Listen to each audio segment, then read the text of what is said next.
Alicorn Lion coming at you with my first episode of Alicorn Thoughts. I ain't talking about badass thoughties. I'm talking about what I'm thinking about right now. So since we only do podcasts like maybe like once a month, I decided to do this in between them just to give out my thoughts on whatever like recently happened or what I recently watched or anything else like that.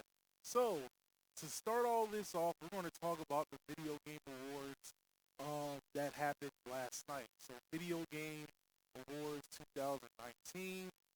Honestly, it was kind of weird.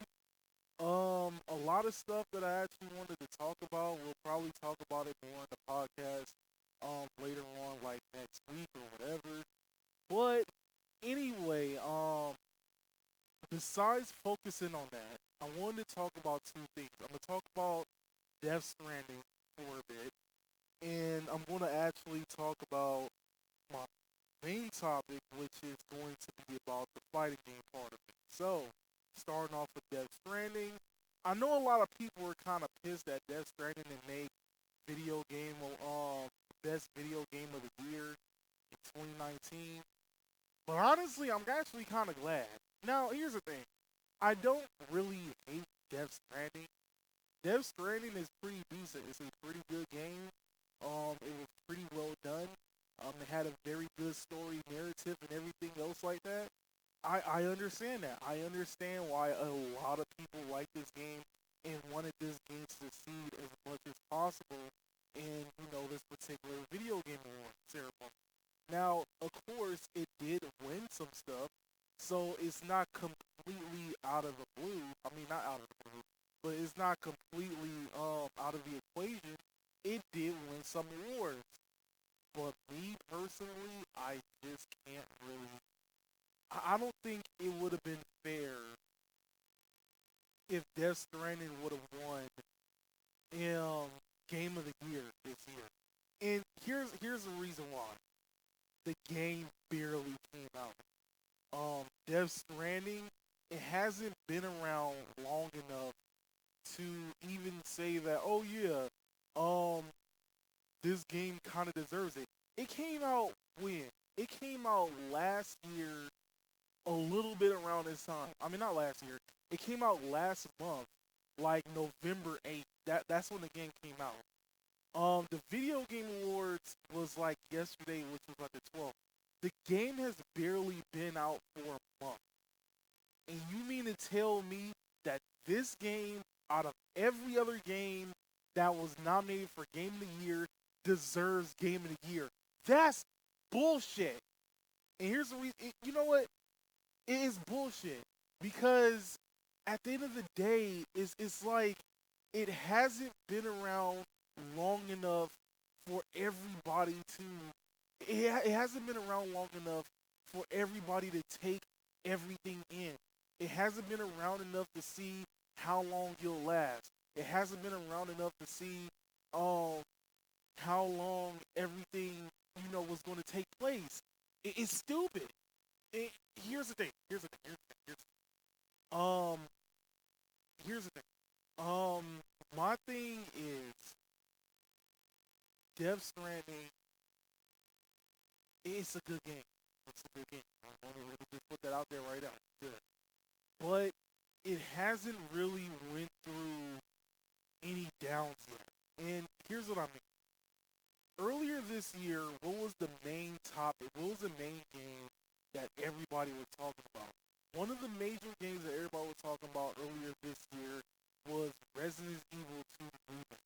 Everybody and your mama was on that game. Everybody and your mama was playing that game. Everybody and their mama was making mods on it. It was one of the biggest talks about how it put the pedestal on how people should make remake games. Because, we get like a lot of remake games. We get like a lot of games that decide to get remade, and all it really is just another port that's plastered on into like another, system and whatnot. They probably make a few changes to make it a little bit more modern, and they call it a day. But Resident Evil 2, the remake, they actually put time into this game. They actually put time to make it completely different, but at the same time keep enough of the core stuff so you actually remember how it's played. They put a different perspective and everything else like that. It wasn't like how they kind of did like the Spiral trilogy or how they did the Crash trilogy, where all they did was redo the graphics and maybe fix a couple of bugs here and there, and called it a day. Now, to be fair, they are pretty good remakes. They're pretty good remakes. They have new graphics. They have new and updated graphics. They made the controls a lot better. I feel like the only bad thing about, I will say, I don't know about the Spiral one because I never got a chance to play the Spiral one like that. But I have played the Crash one, and I will admit it feels a lot easier compared to the originals. And that's not completely a bad thing. Um, but it feels like if you wanted to introduce this to somebody who's like, let's say, a younger generation who, really hasn't grown up with the old school PlayStation and all this other stuff, and who hasn't really grown up with Crash Bandicoot, it kind of sort of takes the experience out just a tad bit, in my honest opinion. However, there's still pretty good remakes, but Resident Evil 2, they put the pedestal on, and they put the prime example of how to do an actual remake. I mean, it just gained enough praise and it gained enough attention, but you also got to remember that it eventually died down.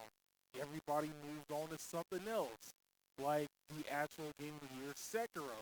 And even with Sekiro, it won Game of the Year, but everybody kind of, I really want to say they eventually forgot about it, but they were like, oh yeah, it's a pretty good game. I'm getting tired of the whole, oh, it's basically Dark Souls. I'm getting fucking tired of Dark Souls. I'm real tired. So fucking tired of Dark Souls. Alright. Honestly, I hate Dark Souls. I'm not gonna lie. I hate Dark Souls not for like the gameplay itself, but this new generation. It's like every time a hard game comes out, like anytime a very difficult game comes out, everybody want to be like, oh, it's just like Dark Souls. Y'all niggas don't act like that Contra never existed. Y'all niggas act like Battletoads never existed. Y'all niggas act like, what would be in the problem? Oh, the old school Mega Man, the first three Mega Man X series. You act like that shit never existed. I mean, there has been games that was either harder than Dark Souls or games that were already hard to begin with. And y'all act like that shit does not exist. And it's like every time a fucking game comes out where it has like very difficult gameplay, everybody's all like, oh yeah, it's just like Dark Souls. Like, remember when Cuphead came out? Remember when Cuphead came out and everybody was talking about, oh, it's just Dark Souls? Nigga, it's fucking Contra. But anyway, enough with that. Basically going back to Death Stranding, it hasn't been around long enough. It's only been around for maybe about a month or so. Now, if Death Stranding becomes a nominee for Best Video Game next year and it wins, I will completely understand. It's been around for that long. It's been around long enough for people to be like, hey, it's been around enough, it's been around long enough for people to be like, hey, this, we've actually taken into consideration that maybe it's not like the best thing ever, or maybe there's something that's, off that nobody has thought about it at first until recently, or anything else like that. I mean, Death Stranding, in my honest opinion, it's like it really didn't deserve Game of the Year. I just want to say that right now. I know everybody likes it. I know everybody loves it, but it just does not deserve Game of the Year. It just doesn't. Um, but with that being said, I want to get to my actual topic, which is the fighting game topic. Okay, So, as you know, I am a diehard video game. I'm not video game, fighting game fan, and honestly, you know, I'm not really that impressed with this list. And anybody who's seen this list, you already know what I'm about to talk about. I'm about to talk about dumbass Jump Force. Oh yeah, I'm getting on Jump Force's ass on this because let's be real, Jump Force did not really deserve a nominate a nomination part for best fighting game of the year. No, bullshit. Why in the hell is this game even on the list? Why was this even considered on the list? You mean to tell me that out of all the fighting games that came out this year, you mean to tell me that that was not even just this year, the end of last year? You mean to tell me that none of those fighting games really deserve to be on the list, but Jump Force, out of all games, was a nomination as one of the best fighting games? Let's be real. That game died out hella fast. That game lasted at most, at least a month. People were only talking about this game for about a week. And then I guess like the whole game lasted about a month. And after that, people low key forgot about it. Matter of fact, I low key forgot this game even existed until they put the nominees list on. That's bullshit. But I mean, that's not all. If there's like an order of how many of which fighting game became best fighting game of the year, Jump Force is number 2. That means Jump Force is better than Samurai Showdown. That means it's better than Mortal Kombat 11. And that means it's better than Dead or Alive 6. No. Before I even put my final conclusion, let's go over all 3 of these fighting games right here and there. Let's go over all 3 of these fighting games right here and there. Now, first, Samurai Showdown. I will admit, a lot of people don't really like Samurai Showdown. Matter of fact, before this reboot, if I was to tell anybody about Samurai Showdown, I would get 3 reactions. The first reaction is, oh, it's that game from Neo Geo that nobody really plays that often, but anybody who's a huge fan of the Neo Geo series will actually love to play this game. Second, oh, it's that same game where Nakaruru came from because I recognize her from Capcom vs. SNK 2. Okay, last but not least, what the fuck is Samurai Showdown? That's the 3 fucking things that you would normally hear if you ever talk about Samurai Showdown. You either have somebody who knows about it because they probably played it once or twice in the arcade mode. You probably know about it because of Nakaruru and or Hawamaru because it's Capcom vs. SNK 2, and probably even King of Fighters, what is that? King of Fighters 14? Yeah, King of Fighters 14. Because I forgot, Nakaruru was also in that game. And last but not least, you have people who don't know what it is. So for Samurai Showdown to not actually come out of nowhere, make a whole new reboot series, and actually have people play it is actually amazing. Because Samurai Showdown isn't really your typical fighting game. Oh no. Samurai Showdown is all about patience. And it's all about slow gameplay. And let's be real, those are 2 things that a lot of people do not have. Especially when you have games like Dragon Ball Fighters that's out. Or BlazBlue Cross Tag that's out. Or even Mortal Kombat 11 that's out. You know what all 3 of those games have in common? They are fast-paced fighters. Fast-paced fighters that a lot of people like to play, especially in America. A lot of people love to play any fighter that is very fast-paced. And those 3 games, for a prime example, that are currently in like the fighting game thing right now are games that are fast-paced. They are all combo-heavy, and everybody likes to play them.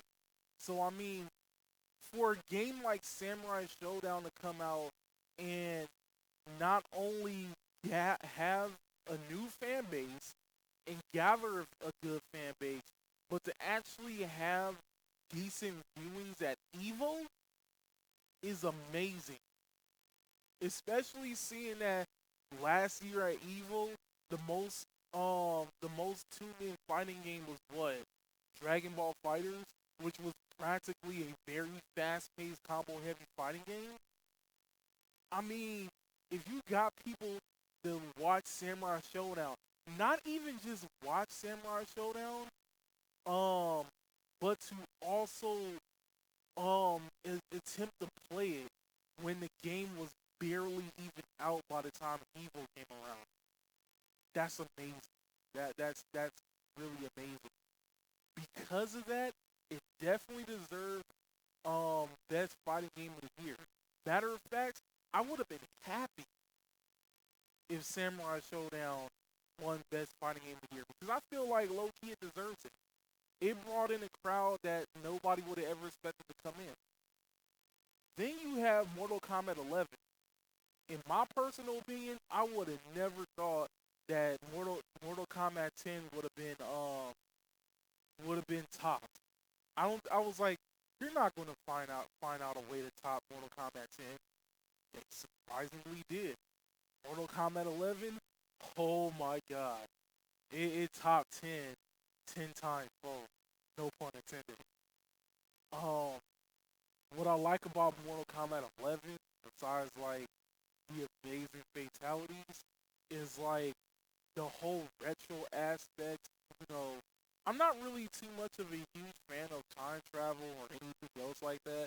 Like I even had like a friend who said something about like if your story contains anything with time traveling or anything else like that, it's kind of lazy and there's kind of really no point. So I kind of understand that particular point. Also, was kind of like, oh, well, this is gonna be the year of time travel because you already know, like, Endgame did the exact same thing. You know, they did like a little time travel storyline and all that time altering, time travel, time whatever type storyline. So it's kind of understandable that you would have thought that this year would have been like the year of time travel and shit like that. But anyway, what I did also like about Mortal Kombat 11 is like some of the new characters, looking at some of the older characters. And honestly, I was trying not to really play this because like Melina's my main, and Melina's not in the game, and I was like, I really don't think I really want to touch this. But honestly, they did pretty good. Overall, they did a very good job, and honestly, I would say that I enjoyed Mortal Kombat 11 slightly more than I did Mortal Kombat 10. Actually, I just love both games. They're really well done and they're really good fighters. So honestly, it definitely deserved Game of the Year. I felt like that this kind of sort of would have won Fighting Game of the Year, but I guess not. Last but not least is Dead or Alive 6. Now, me personally, I'm not really a huge Dead or Alive fan because I feel like that the only reason why people play Dead or Alive is for the fan service. And I'm not going to lie, yeah, I'm kind of right. And the reason why I say that is the creators said that they weren't going to put any blue mechanics in the game, blue physics and blue mechanics in the game, and it was going to be like less fan servicey because they wanted to focus more on the gameplay, which I was all up for. But guess what? A lot of the fans started bitching about it. A lot of fans kept bitching about it, and I kind of feel like that was one of the major reasons why the game kind of sort of flopped. It didn't flop completely, like you still have like a good fan base and whatnot, but at the same time, I feel like that not too many people really invested in Dead or Alive 6 because they were all pissed that there were no bouncing titties. What type of fuck shit is that? I mean, honestly, outside of the whole bouncing titties mechanic, is basically the WWE 2K games. If you really think about it, it's nothing but the WWE 2K games on like a virtual fighter body. That's basically all it is. But I can go on a whole rant about why I don't really like Dead or Alive like that. But anyway, I will admit it was a pretty good attempt.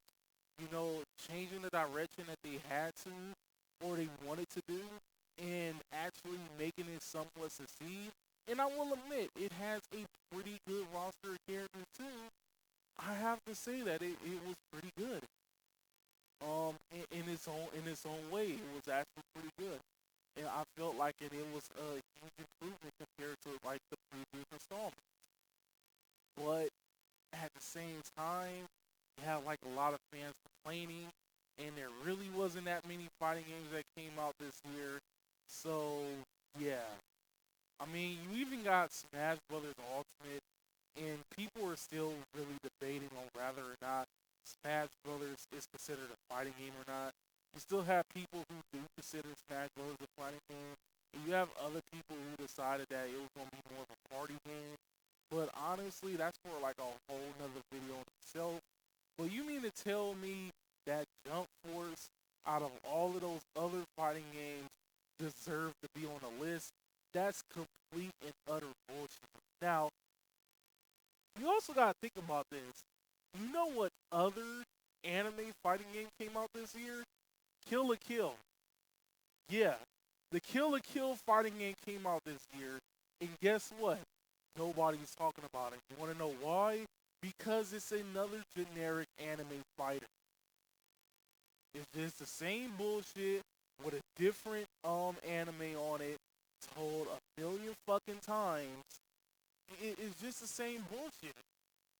And it's like, yeah, maybe it's kind of fun in some particular rights, but just like the Dragon Ball Z Budokai games or My Justice, My Hero Academia Justice, or any other type, or the Naruto Clash of Ninja series, or the Ultimate Ninja series, or whatever you want to call it, Ninja Storm series, or whatever the hell you want to call it.